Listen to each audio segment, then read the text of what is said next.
¿Quién era el ángel que luchó con Jacob y por qué tocó su muslo? Existe un momento en la vida en que huir deja de ser opción. Para Jacob, ese momento llegó en una madrugada sin luna, en un vado de río que separaba su pasado de su futuro. Él ya había mandado todo atravesar: esposas, hijos, siervos, animales.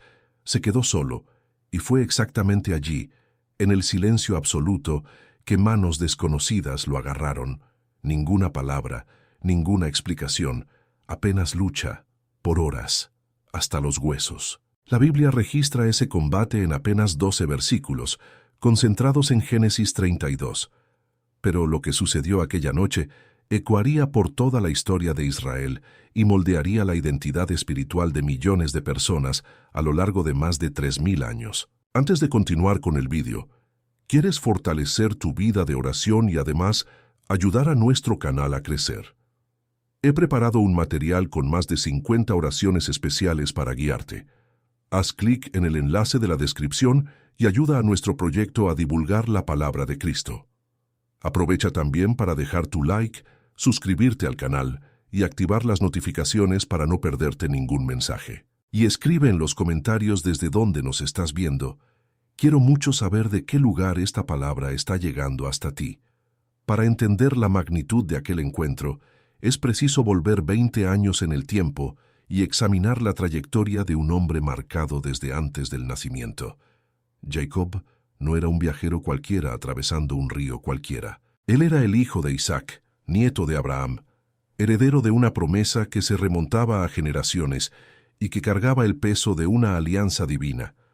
Pero también era conocido por otro nombre, uno que cargaba desde el vientre materno y que definía su naturaleza más profunda: el suplantador, aquel que sostiene el talón, el que engaña para vencer, el que toma por astucia lo que no consigue conquistar por derecho. Piensa en la escena del nacimiento, registrada en Génesis 25. Rebeca, esposa de Isaac, quedó estéril durante 20 años después del matrimonio. Isaac oró al Señor por ella, y finalmente el embarazo vino. Pero no fue una gestación tranquila. Los gemelos luchaban dentro del vientre con tanta violencia que Rebeca llegó a cuestionar si sobreviviría. Buscó orientación divina y recibió una profecía perturbadora. 2 naciones estaban en su vientre. 2 pueblos se dividirían desde las entrañas. Uno sería más fuerte que el otro, y el mayor serviría al menor. El parto confirmó la tensión. Esaú nació primero, rojo y cubierto de vello, como un pequeño animal salvaje. Jacob vino inmediatamente después, con la mano agarrada al talón del hermano, como si intentase tirar de él hacia adentro y tomar su lugar en el orden de nacimiento. Este gesto instintivo definió toda su trayectoria.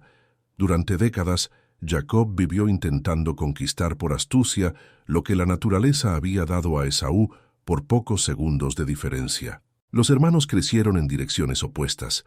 Esaú se convirtió en cazador habilidoso, hombre del campo, favorito de Isaac, que apreciaba la carne de caza que el hijo traía. Jacob era quieto, prefería quedarse en las tiendas. Era el favorito de Rebeca. La división en la familia estaba establecida desde temprano. Padre y madre, cada uno con su preferido, alimentando rivalidades que explotarían en traición. El primer golpe de Jacob vino a través de una negociación cruel.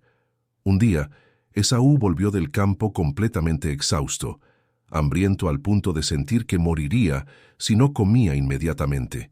Jacob estaba preparando un guiso de lentejas, rojo y aromático. Esaú pidió comer. Jacob vio la oportunidad y estableció una condición: la primogenitura a cambio del plato de comida. Parece absurdamente desproporcional, y lo era. Pero Esaú, dominado por el hambre inmediata, despreció su derecho de nacimiento y aceptó el cambio. Comió, bebió, se levantó y se fue. El texto bíblico registra con frialdad: así menospreció Esaú su primogenitura. Pero la primogenitura era solo una parte de la herencia. La bendición patriarcal era otra, y cargaba un peso espiritual aún mayor.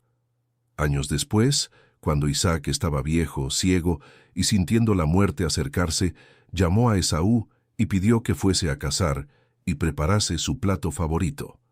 Después de la comida daría la bendición del primogénito al hijo mayor. Rebeca oyó la conversación y armó un plan con Jacob. Mientras Esaú salía a cazar, ella preparó un plato con 2 cabritos del rebaño, sazonado exactamente como a Isaac le gustaba. Cubrió los brazos y el cuello de Jacob con la piel de los animales, para imitar la textura velluda de Esaú. Lo vistió con las ropas del hermano, que tenían el olor característico del campo, y lo envió hacia adentro de la tienda del padre. El diálogo que siguió expone toda la tensión del engaño. Isaac extrañó la rapidez. Preguntó quién estaba allí. Jacob mintió. «Soy Esaú, tu primogénito. He hecho como me pediste». Isaac desconfió. «La voz es de Jacob», dijo, «pero las manos son de Esaú». Pidió tocar al hijo. Las pieles de cabrito funcionaron. Preguntó una vez más, «¿Eres tú mismo mi hijo Esaú?» Jacob confirmó la mentira, e Isaac bendijo. La bendición dada era irrevocable. Palabras de fertilidad de la tierra, abundancia de trigo y vino, dominio sobre naciones y sobre los propios hermanos. Quien te maldijere sea maldito, quien te bendijere sea bendecido. Poder espiritual transferido a través de palabras que no podían ser desechas. Esaú volvió poco después. Preparó el plato, entró en la tienda del padre, y entonces la verdad se derrumbó. Isaac tembló violentamente al percibir lo que había sucedido. ¿Quién era entonces aquel que me trajo comida antes de que tú llegaras? Yo lo bendije, y bendito será. El texto registra que Esaú soltó un grito grande y muy amargo. Imploró por una bendición cualquiera, algo que sobrase. Pero Isaac solo pudo ofrecer palabras menores. Por tu espada vivirás, y a tu hermano servirás. Sin embargo, cuando te fortalezcas, romperás el yugo de sobre tu cuello. El odio de Esaú fue inmediato y declarado. Dijo en su corazón que los días de luto por su padre estaban próximos, y entonces mataría a su hermano. Rebeca supo de las intenciones y mandó a Jacob huir a la casa de su hermano Labán en Harán, hasta que la furia de Esaú pasase. Ella creía que sería cuestión de días. No vivió para ver al hermano volver. La huida de Jacob comenzó aquella misma noche. Partió de Beerseba en dirección a Harán, una jornada de más de 800 kilómetros a través de desiertos y montañas. Viajaba solo, sin caravana, sin siervos, sin camellos. Cargaba apenas un báculo, el heredero de Abraham, poseedor de la bendición patriarcal, reducido a un fugitivo solitario atravesando tierras hostiles. En la primera noche, paró en un lugar que más tarde llamaría Betel. Usó una piedra como almohada y durmió al raso. Y entonces vino el sueño que lo cambiaría todo. Una escalera conectando tierra y cielo, con ángeles subiendo y bajando en flujo continuo. En lo alto el propio Señor, repitiendo las promesas hechas a Abraham e Isaac. La tierra sería de Jacob y sus descendientes, que serían numerosos como el polvo de la tierra, extendiéndose para todos los lados, y todas las familias de la tierra serían bendecidas a través de él. Y más, Dios estaría con él, lo guardaría por donde fuese y lo traería de vuelta a aquella tierra. Jacob despertó asustado. Ciertamente el Señor está en este lugar, y yo no lo sabía. Llamó al lugar Betel, casa de Dios, e hizo un voto condicional que revela su carácter negociador incluso ante lo sagrado. Si Dios fuere conmigo, me guardare en esta jornada, me diere pan para comer y vestido para vestir, y yo volviere en paz a la casa de mi padre, entonces el Señor será mi Dios. Era un regateo, típico de Jacob. Protección a cambio de adoración. Condiciones establecidas. El suplantador intentando negociar hasta con Dios. Los 20 años siguientes transformaron al fugitivo solitario en patriarca próspero. Jacob llegó a Harán y encontró a Raquel junto a un pozo, cuidando las ovejas de su padre Labán. Fue amor inmediato. Él la besó y lloró. Labán lo recibió en casa y pronto negociaron. Jacob trabajaría 7 años a cambio de la mano de Raquel. El texto dice que los 7 años parecieron pocos días por el amor que tenía por ella. Pero en la noche de las bodas, Labán aplicó en Jacob la misma medicina que Jacob había usado contra Isaac. Cambió a las hijas. Por debajo del velo nupcial, en la oscuridad de la tienda, estaba Lea, la mayor, y no Raquel. Jacob solo lo descubrió por la mañana. El engañador había sido engañado. La ironía era cortante y deliberada. El hombre que se hizo pasar por el hermano mayor para robar una bendición, ahora recibía a la hermana mayor cuando esperaba a la menor. Labán se justificó con frialdad. No es costumbre en nuestra tierra dar la menor antes de la primogénita. Cumple la semana nupcial con Lea, y te daré también a Raquel por otros 7 años de trabajo. Jacob aceptó. Se casó con ambas, y a partir de ahí, su casa se convirtió en campo de batalla doméstico. Lea sabía que no era amada. El texto repite la expresión. Vio el Señor que Lea era menospreciada y abrió su matriz. Ella dio a Jacob 4 hijos en secuencia: Rubén, Simeón, Leví y Judá. Cada nombre cargaba el dolor de una mujer buscando el amor del marido a través de la maternidad. Ahora mi marido me amará, dijo ella al nacer el primero. Ahora mi marido se unirá a mí, dijo al nacer el tercero. Los nombres eran gritos de soledad. Raquel, mientras tanto, permanecía estéril. La rivalidad entre las hermanas explotó. Raquel exigió de Jacob: «Dame hijos, o si no me muero». Él respondió con ira: «¿Estoy yo en lugar de Dios?». Ella entregó a su sierva Bila para que engendrase hijos en su nombre, costumbre de la época. Bila tuvo 2 hijos, Dan y Neftalí. Lea respondió entregando a su sierva Silpa, que tuvo a Gad y a Aser. La competición era feroz y constante. Durante ese período de expansión familiar, la riqueza de Jacob también creció exponencialmente. Propuso a Labán un nuevo acuerdo. Se quedaría con todos los animales manchados, listados y salpicados, que eran minoría en los rebaños. Labán aceptó inmediatamente, creyendo que llevaba ventaja, pero Jacob conocía técnicas de reproducción selectiva que parecían mágicas para la época. Colocaba varas descortezadas en listas ante los animales cuando se apareaban en los abrevaderos. Y los animales fuertes nacían manchados, mientras los débiles nacían lisos, yendo para Labán. En pocos años, los rebaños de Jacob superaban enormemente a los de Labán. Acumuló ovejas, cabras, ciervos, ciervas, camellos y asnos. La prosperidad despertó envidia. Los hijos de Labán murmuraban que Jacob había tomado todo lo que era de su padre y construido toda esa riqueza a costa de ellos.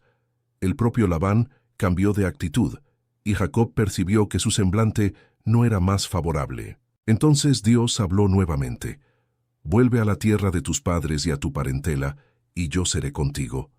La orden era clara, era hora de partir. La huida de Harán fue planeada en secreto absoluto. Jacob esperó a que Labán saliera a trasquilar ovejas en pastos distantes, a 3 días de viaje. Reunió esposas, hijos, siervos y todo el ganado. Atravesaron el río Éufrates y siguieron en dirección a Canaán, más de 600 kilómetros de jornada. Lo que Jacob no sabía era que Raquel había robado los ídolos domésticos de Labán, los terafines, objetos que representaban derechos de herencia y protección familiar. Labán solo descubrió la huida 3 días después. Reunió a sus parientes y persiguió al yerno por 7 días hasta alcanzarlo en las montañas de Galaad. La confrontación fue tensa. Labán acusó a Jacob de huir como un ladrón, de llevarse a sus hijas como cautivas de guerra, de robar sus dioses. Jacob respondió con 20 años de quejas acumuladas. «He trabajado 14 años por tus hijas y 6 por los rebaños, y has cambiado mi salario 10 veces». Los ídolos no fueron encontrados porque Raquel los escondió bajo la silla de su camello y alegó estar en periodo menstrual para no levantarse. El enfrentamiento terminó en pacto. Erigieron un montón de piedras como testimonio. Labán volvió a Harán. Jacob siguió adelante, pero el verdadero enfrentamiento aún esperaba más adelante: Esaú. Jacob envió mensajeros para encontrar a su hermano en Edom y anunciar su retorno. La instrucción era cuidadosa: «Decida mi señor Esaú que su siervo Jacob ha morado con Labán hasta ahora. Posee bueyes, asnos, ovejas, siervos y siervas, y envía este mensaje buscando gracia a sus ojos», lenguaje de sumisión total. el patriarca bendecido rebajándose al papel de siervo. Los mensajeros volvieron con noticias que helaron la sangre de Jacob. Esaú viene a tu encuentro con 400 hombres. 400. No era una comitiva de bienvenida, era una fuerza militar, un ejército de venganza. Dimensiona esa cantidad. 400 hombres armados marchando en formación, liderados por alguien que había jurado matar a su hermano 20 años antes. El miedo de Jacob fue inmenso. El texto dice que tuvo gran miedo y angustia. Dividió inmediatamente su campamento en 2 grupos, pensando que si Esaú atacaba a uno, el otro podría escapar. Era estrategia de supervivencia, no de confrontación.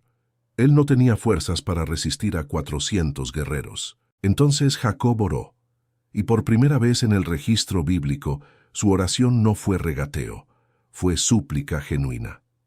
Oh Dios de mi padre Abraham y Dios de mi padre Isaac, oh Señor que me dijiste, vuelve a tu tierra y a tu parentela, y te haré bien. Soy indigno de todas las misericordias y de toda la fidelidad que has usado para con tu siervo. Pues con solo mi báculo atravesé este Jordán, y ahora me he convertido en 2 campamentos. Líbrame de las manos de mi hermano Esaú, porque le temo para que no venga y me hiera, a mí y a las madres con los hijos. Era la primera vez que Jacob admitía no merecer nada.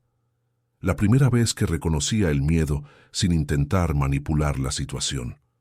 La primera vez que simplemente pedía sin condiciones. Pero después de la oración, el viejo Jacob resurgió con un plan más.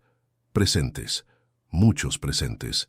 Seleccionó del rebaño 200 cabras, 20 machos cabríos, 200 ovejas, 20 carneros, 30 camellas de leche con sus crías, 40 vacas, 10 toros, 20 asnas y 10 asnos.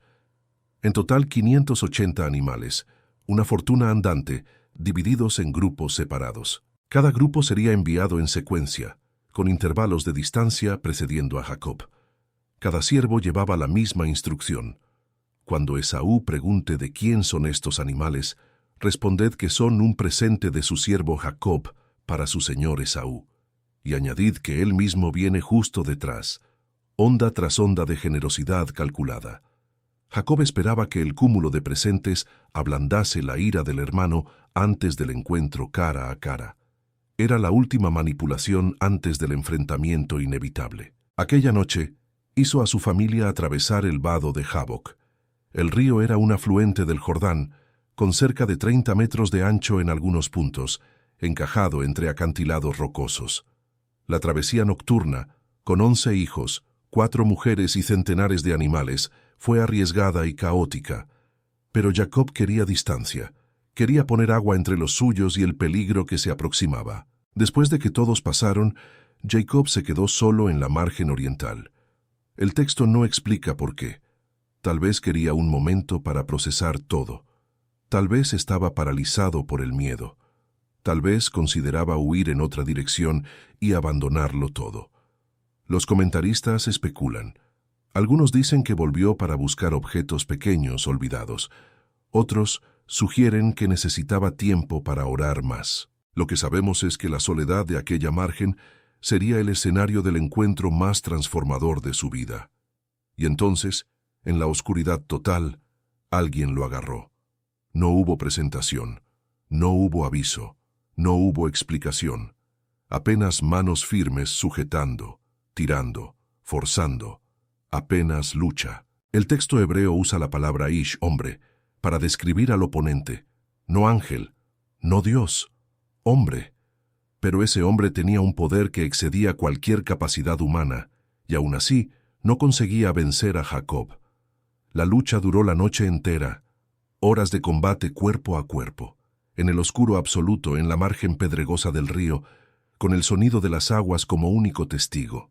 Cómo un hombre de casi 100 años, según la cronología bíblica, consiguió sostener una lucha física durante horas contra un ser sobrenatural.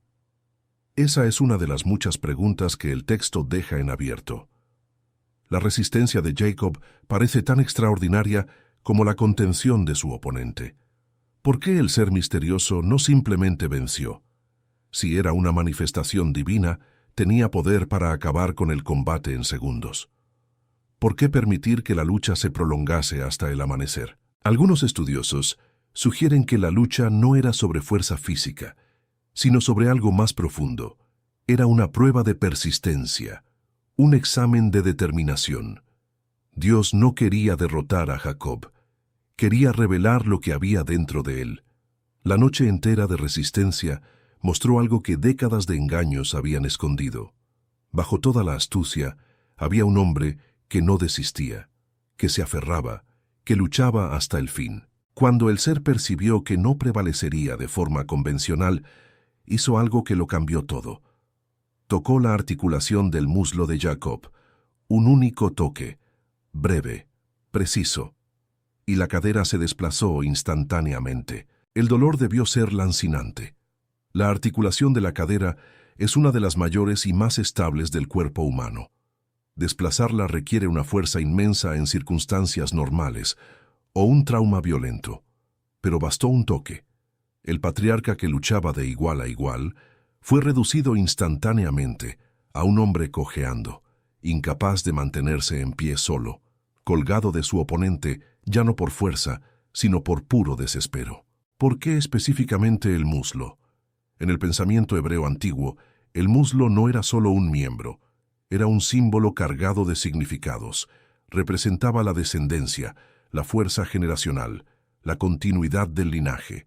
Era el lugar de donde los hijos simbólicamente procedían. Juramentos sagrados se hacían colocando la mano bajo el muslo de alguien. Abraham hizo a su siervo jurar de esa forma en Génesis 24, cuando lo envió a buscar esposa para Isaac. Jacob haría a José jurar de la misma forma antes de morir. Al tocar ese punto específico, el ser no solo debilitó a Jacob físicamente, marcó su descendencia. Inscribió en el cuerpo del patriarca una señal que sería transmitida culturalmente por todas las generaciones siguientes. A partir de aquel momento, toda la nación de Israel cargaría la memoria de aquel toque en sus prácticas alimentarias. Hasta hoy, judíos observantes no consumen el Gid Hanashe, el nervio ciático de los animales, en recuerdo a lo que sucedió aquella noche a las orillas del Jabbok, una práctica alimentaria que atraviesa más de 3000 años, nacida de un único toque en la oscuridad. Con la cadera destruida, la dinámica de la lucha cambió completamente. Jacob ya no podía luchar, apenas podía estar en pie, pero podía sujetar, y sujetó. Se aferró al ser misterioso con toda la fuerza que le restaba en los brazos y dijo las palabras que definirían el resto de su vida y la identidad de todo un pueblo. No te dejaré ir si no me bendices. Considera la profundidad de ese cambio. Durante décadas, Jacob buscó bendiciones a través del engaño y la manipulación. Robó la de Isaac fingiendo ser Esaú. Manipuló a Labán para acumular riqueza. Intentó comprar el perdón de Esaú con presentes estratégicamente distribuidos. Siempre la misma estrategia. Conseguir por astucia lo que no podía obtener por mérito. Conquistar a través de planes cuidadosamente elaborados. Pero allí, en la margen de aquel río con la cadera destruida, exhausto tras horas de lucha, sin ningún truco restante, él finalmente dejó de manipular y simplemente pidió. No había disfraz, no había condición, no había regateo, apenas un hombre herido aferrado a la única cosa que restaba e implorando por bendición. El ser preguntó su nombre. La pregunta parece simple, casi protocolaria, pero cargaba un peso inmenso. La última vez que alguien preguntó el nombre de Jacob en contexto de bendición, él había mentido. Dijo ser Esaú. Engañó al padre ciego. Robó la bendición destinada al hermano. Ahora, ante este ser, en la oscuridad de aquella margen, no había espacio para la mentira. El momento exigía verdad absoluta. Jacob respondió con su propio nombre.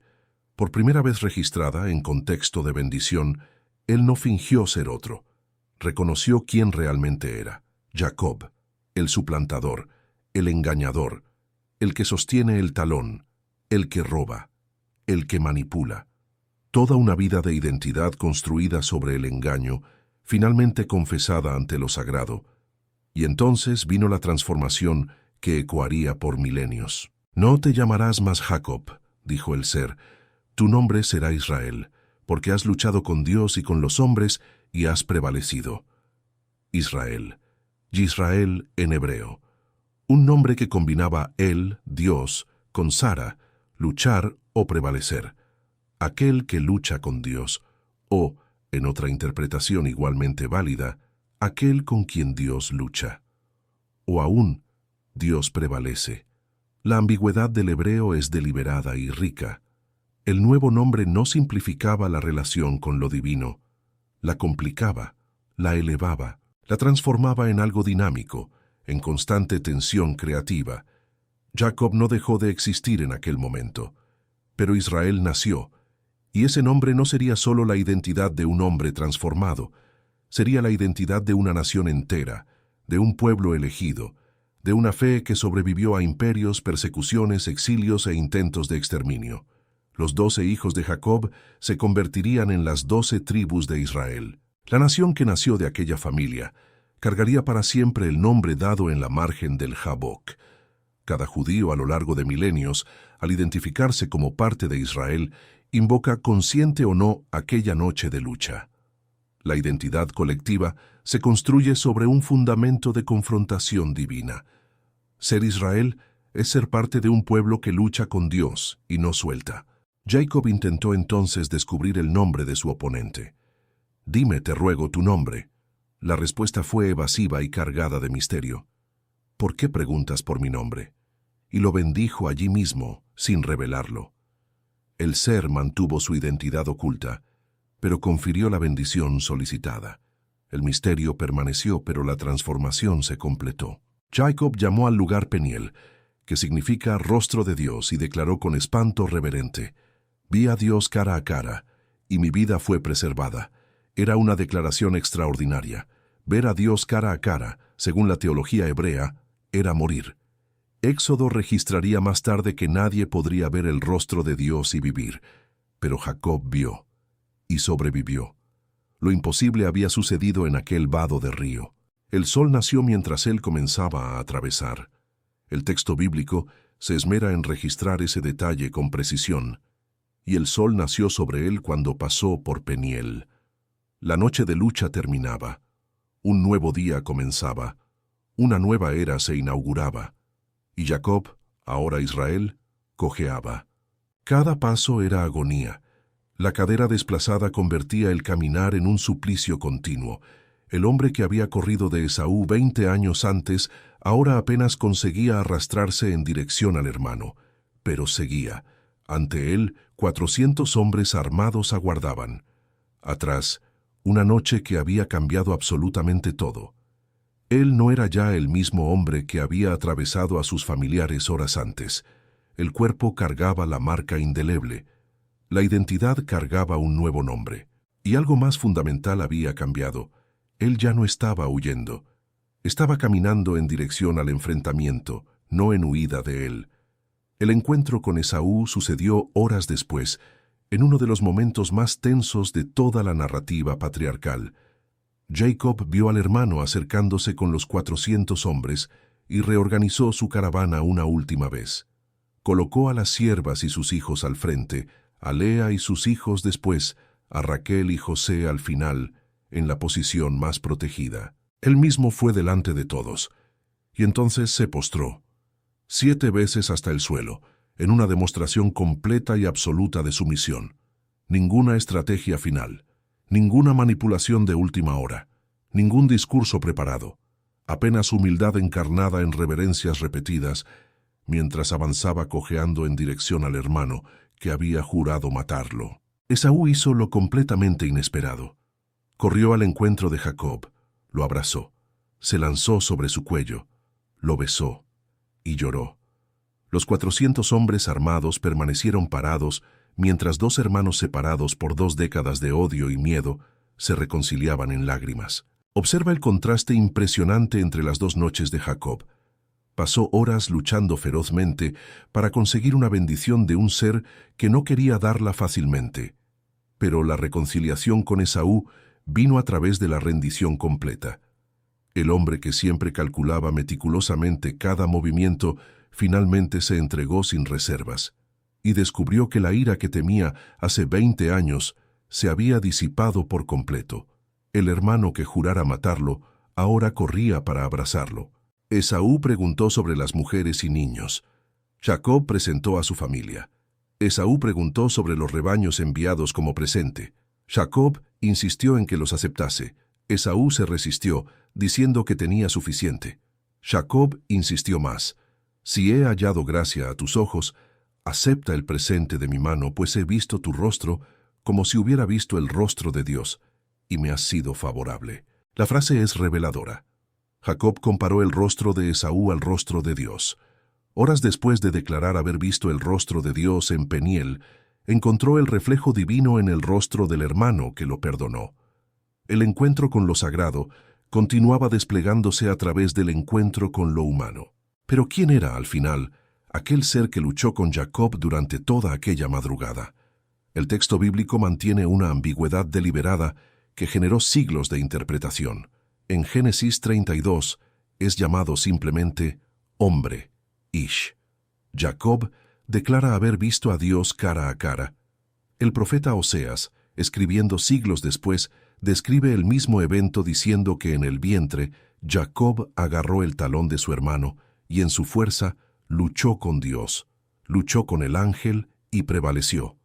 3 designaciones diferentes para el mismo ser en el mismo encuentro: hombre, Dios, ángel. La tradición rabínica desarrolló interpretaciones elaboradas. Algunos identificaron al oponente como Samael, el ángel de la guarda de Esaú, representante espiritual de todas las naciones que se opondrían a Israel a lo largo de la historia. Según esta visión, Jacob luchó proféticamente contra el espíritu detrás de su hermano antes de encontrar al hermano en carne. La victoria espiritual precedió y garantizó la reconciliación física.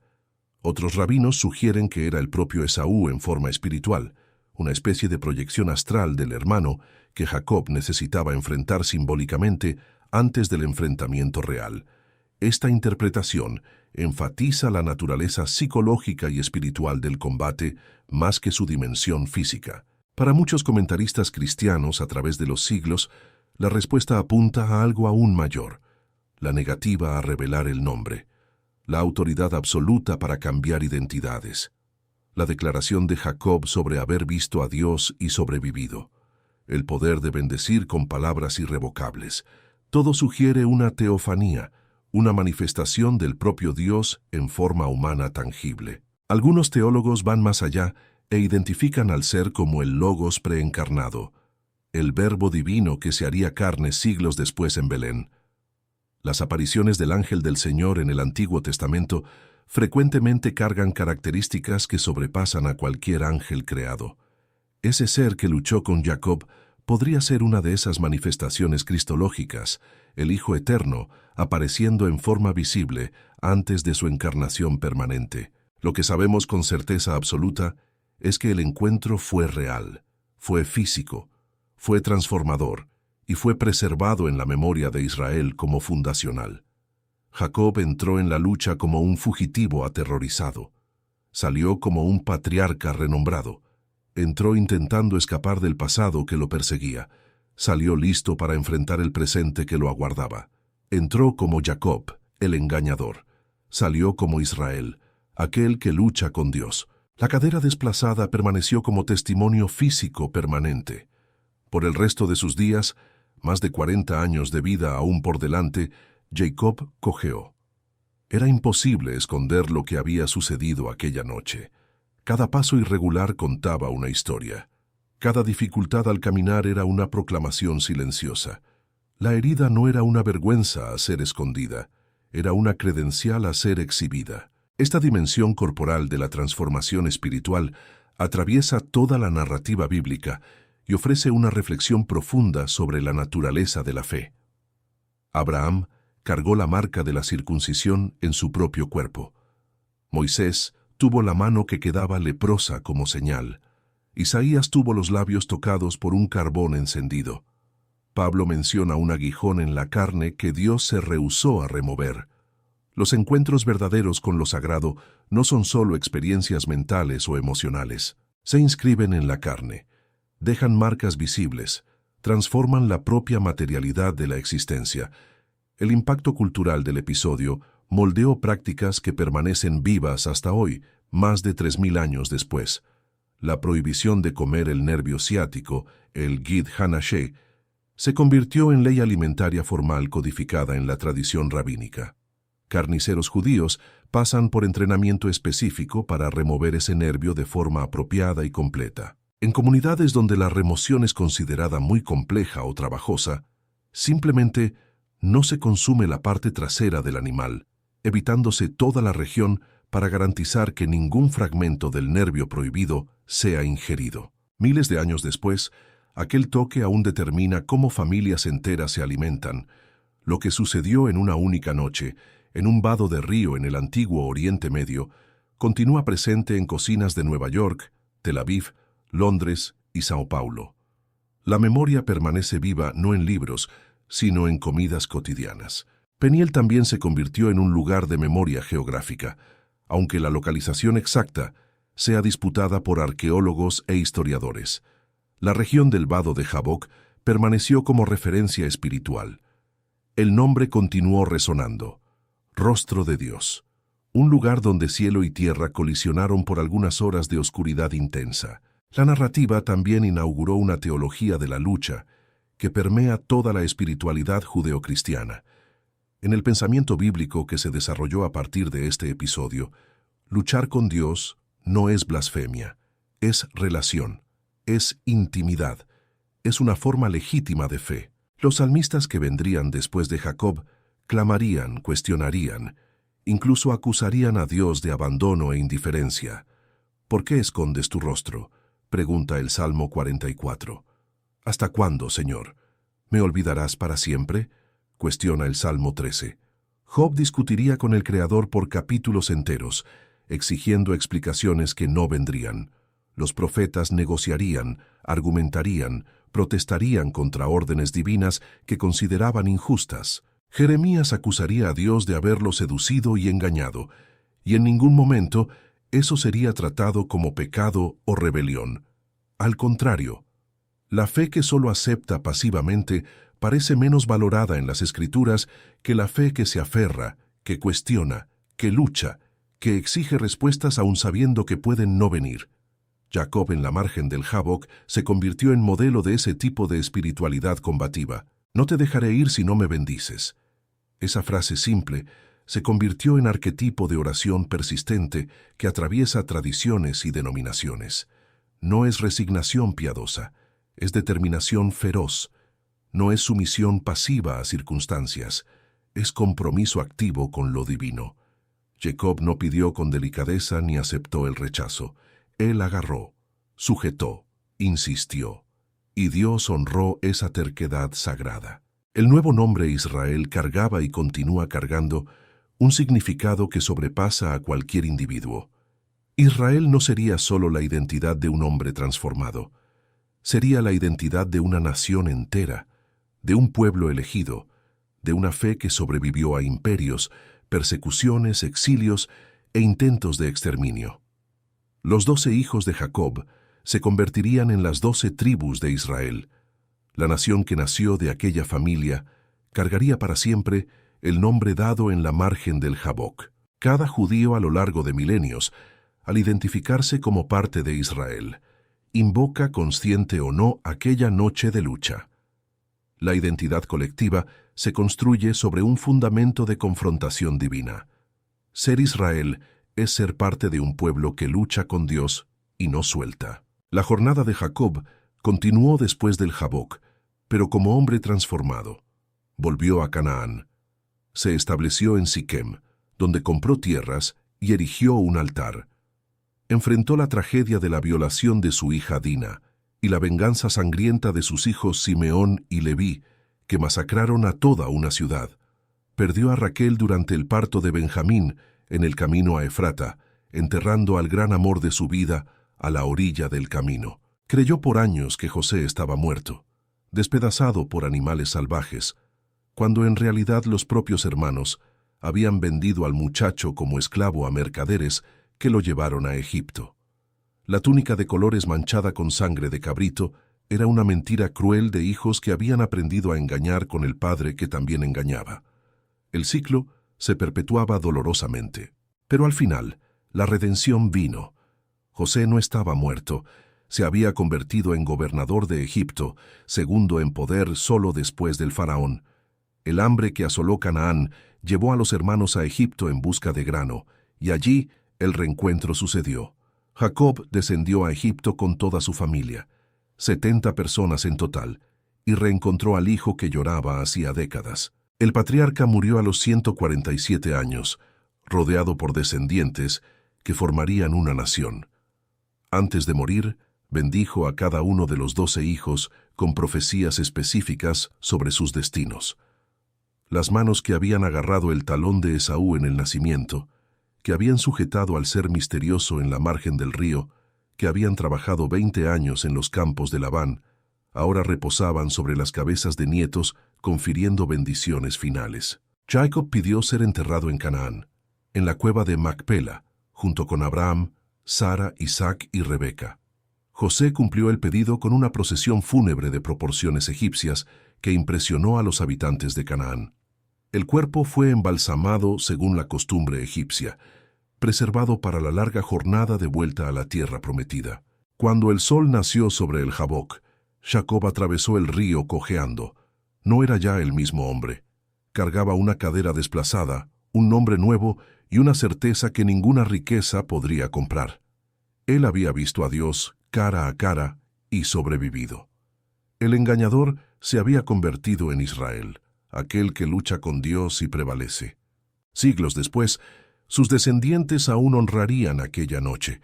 Hasta hoy, judíos observantes no consumen el nervio ciático de los animales, memoria viva de un toque divino que transformó la debilidad en identidad.